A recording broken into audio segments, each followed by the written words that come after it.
The elected chief of Six Nations had a powerful statement against Canadian courts today.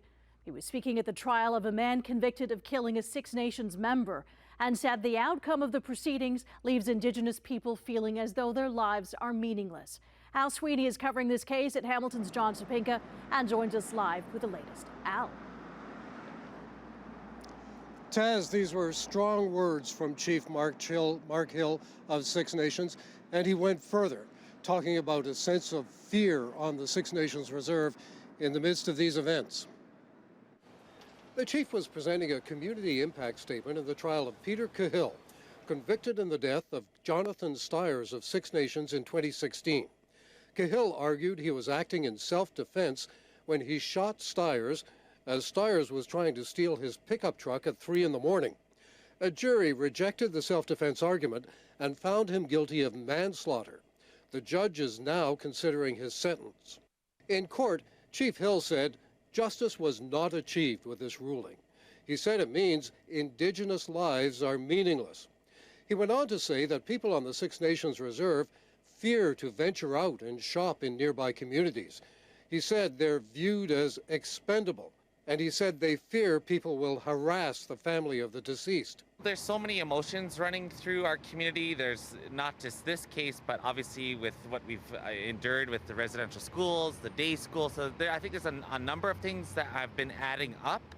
But I think most importantly, it's about making sure that our community feels safe and that they're supported through all these processes.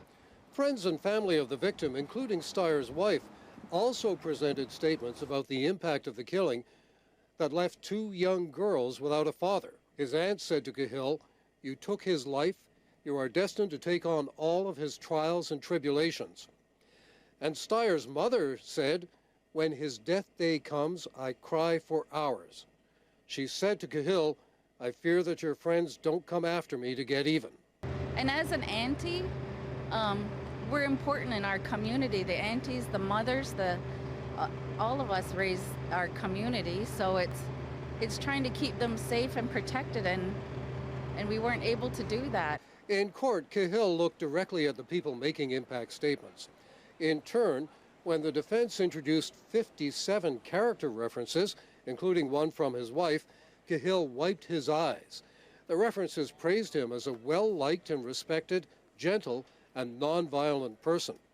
Defense lawyer Jeffrey Manishin also said, "Racism is not part of this offense, with no connection to the historic bad treatment of First Nations people." And he said the sentencing of Khill should not reflect the crimes of others. So as the judge considers the sentence, the Crown is calling for 8 to 12 years in prison for Khill. Now, the minimum for manslaughter is 4 years, and the defense is recommending that 4-year minimum. The maximum is life in prison.